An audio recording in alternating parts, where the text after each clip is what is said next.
Welcome to English-Japanese Vocabulary. Ang vocabulary natin ngayon, Level N3. Next po natin, Ronald-san! Okaeri nasai! はい、お疲れ様です。お疲れ様です. Alam niyo na po ang rules natin. So, go na po tayo! Hay, ang una po natin na vocabulary is 電池を取り替える。電池を取り替える. Hay, toru means pagkuha. Pagkuha. Kaeru means pag. Change.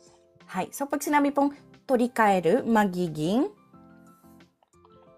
パリタン。そうです. Ano po ang 電池? バッテリー like バッテリー。そうです. Battery po. Hay, so pag sinabi pong 電池を取り替える, ano na po siya? Palitan ng battery. So des, pagpalit ng battery. Hay. O kaya naman po tulad po ng sinabi niyo po, palitan ang battery. Hay, kasi ito pong salita pong torikairo, pwede po siyang maging noun, pwede rin po siyang maging verb. Dito po ang ginamit ko po is noun. Hay, yung tulad po ng sinabi niyo po, palitan ang battery, magiging verb na po siya doon. Kaya parehas lang po. Okay, tama rin po yung ano nyo, ang sinabi niyo po. Hay, isa lang po guys. Ito po, dagdag knowledge lang po. To guys, dito po sa Japan po, meron po tayong tinatawag na denchi. Denchi. Hay. Na which is, ito po yung battery, sinasabi po natin. Meron po silang tinatawag na battery. Ano guys po ang sa tingin yung pagkakaiba po nila?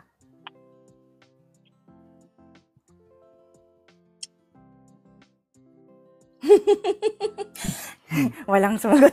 Hay. Actually, pag denchi yung parang kasi nun. Kasi ganito po yun. Denchi yung ano po? Try nyo po. Challenge po kayo. Ano po ang denchi? denchi like yung papalit, halimbawa yung mga yung sa ano ba yun? Yung sa lights, ganon. Diba Sa yung may lights? mga ano ba yun? Yung ano ba sa Tagalog dito? Ipakita ko na lang po para mas spotlight. Mabilis po. Sige. Hi. Pag sinabi po kasi guys na denchi, ito po yun, yung mga ganitong denchi. Ito po ang tinatawag dito sa Japan na denchi. Mga battery po. Ano po? Battery. Hay, yan po ang tinatawag na denchi. Ngayon, pag sinabi pong battery, yun na po yung battery sa mga gadgets na hindi ganito. Battery. Yung sa cellphone po, yung battery po ng cellphone, hindi na po siya denchi, kundi yun na po ang tinatawag na battery. Ito na po ang mga battery. Hay, mga ganyan. Ito sa camera. Hay, yung battery po ng cellphone. Hay, yan na po ang tinatawag na battery. Alam niyo po guys po yung electric bicycle dito sa Japan. Yung bisikleta pong sinasaksakan po ng battery, no, napakalaki para maging hindi mahirap mag-pedal. Battery na po 'yun. Ano po?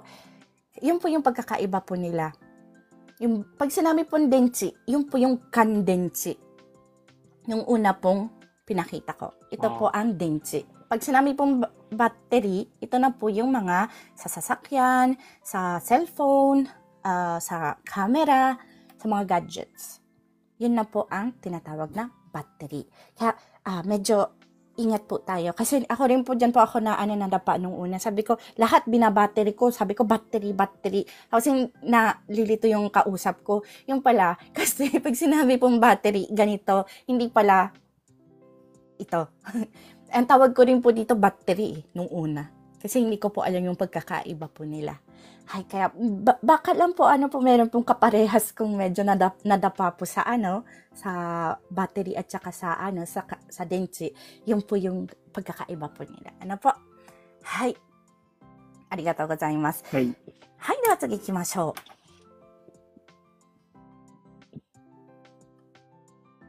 う。予約を取ります。取り消す。取り消す. Hai, kanina po yung toru pagkuha at ngayon naman po ay 取り消す. kesu. Ano pong kesu? Pag-off ng switch. Pwede rin po. Meron din pong iba. Pagpatay, ganun.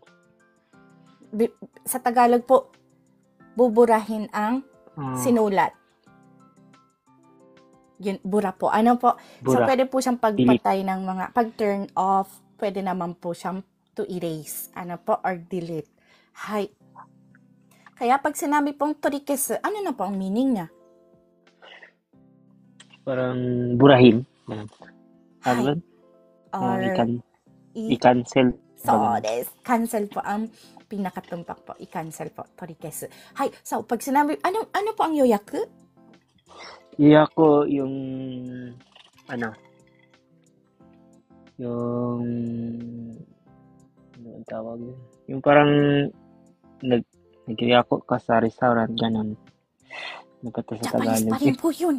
Sa mga po, ang dami pong nagtutulong sa atin. Reservation. So, Reserve. Hay. Reservation po. Ano po? Pero, torikesu daw po. Yoyaku wo torikesu. So, ano ang ibig pong sabihin niya? I-cancel yung reservation po. So, i-cancel ang reserba. Ay, binasa ko. Guminasay. Hay, dozo. I-cancel ang reserva. So, i-cancel ang reserba. Yoyaku wo torikesu desu. Hay, so, pag sinabi pong Torikishi. hay, ito po ay isang noun ng torikesu. So, magiging, ano po sa Tagalog? Yung i-cancela po, from the word i-cancela. Hinaluan ko po ito ng English eh. Cancel. So, pag-cancel. Hay, noun po siya. Ano po? Pwede po siyang gamitin like, Ronald-san, Shinkansen no chiketo torikeshi dekita?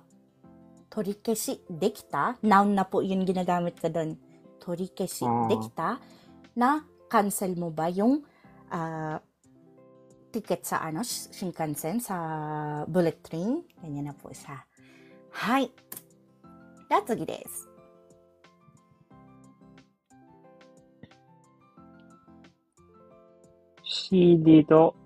CD 取り出す。CD を取り出す。Hay. Kanina po, toru, pagkuha, dasu. Ano naman po ang dasu? Palabas. Hay. So, ibig po sabihin, kukunin, palabas. Palabas po. Hay. Ang alin? Ang CD. So, CD, ang pronunciation sa atin, sa English or sa Tagalog. Pero, dito po sa Japan po, ang pronunciation niya is CD. Hay. So, CD. Yan po ang pronunciation nila. Ano po? So, magiging kunin at ilabas ang CD. Hay. Kunin at ilabas ang CD. Hay.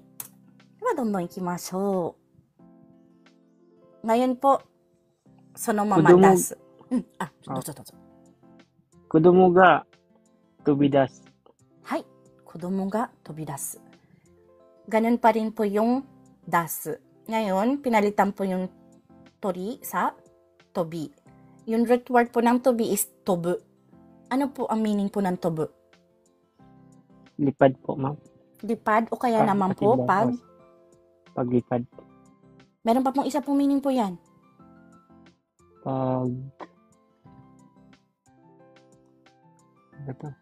Guys. Ano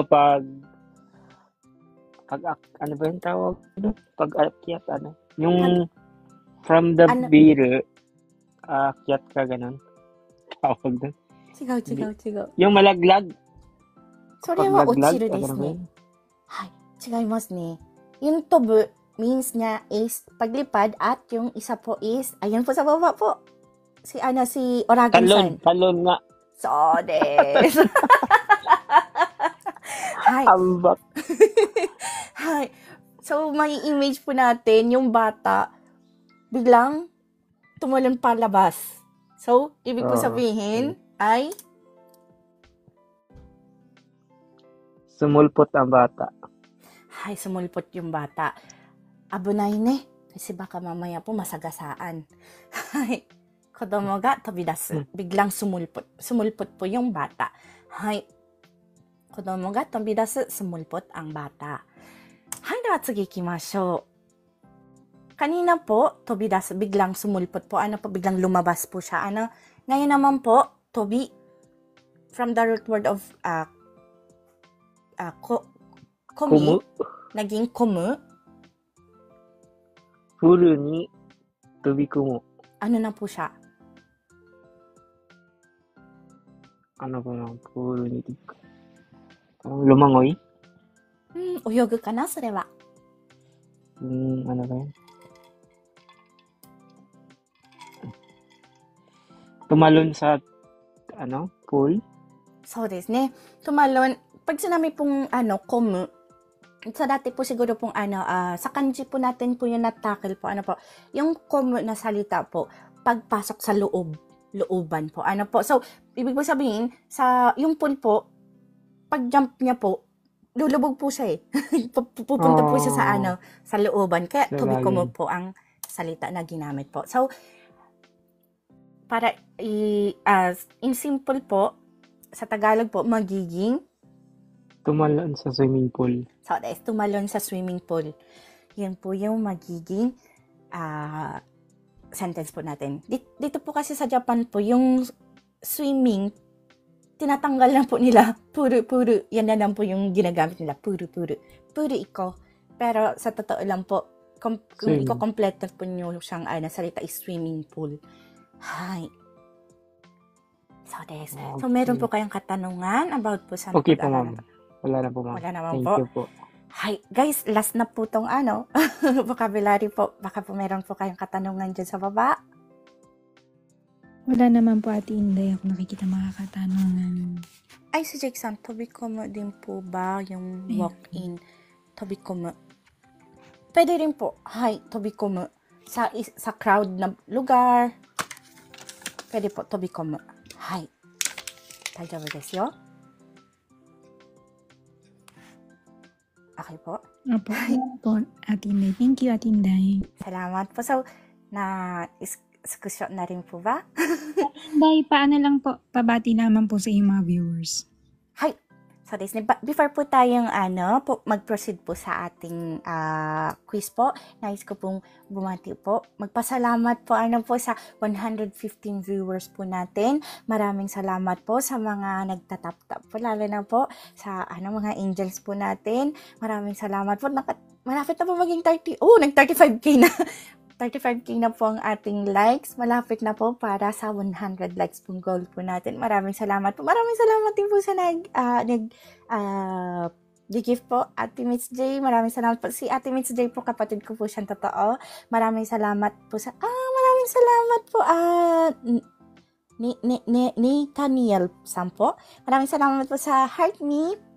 Maraming salamat po sa mga nag-gift po, sa mga nagfa-follow, at syempre po maraming salamat din po sa mga nag-share po ng ating live for today. Hi, paano po sabihin yung Magpapalit ng battery, ate. Densyo, Kung magpapalit ng battery sa Nihongo. magpalit po ng battery. Densyo o torikaeru. O kaya naman po kung yung tinutukoy nyo po yung na battery ay hindi po yung battery pong tulad po kanina pong naipakita ko po, battery o torikaeru. Hay, kung gusto niyo po siyang i-rank up, kokan suru yung gagamitin niyo pong salita. Mas advanced po yan. Ano po? Ito po ay cut out from our free entry lesson class. Sa taong 2025, may free entry lesson class po tayo sa TikTok tuwing MWF at 8 p.m. Japan time. Kung nais nyo pong sumali, maaari nyo po akong hanapin sa pangalang Inday in Japan o @markinday_in_jp. Please follow me and stalk me sa mga araw at oras na aking nabanggit. Thank you for watching and please continue supporting me, follow me, and share my videos for more contents. Maraming salamat po. Hanggang sa muli.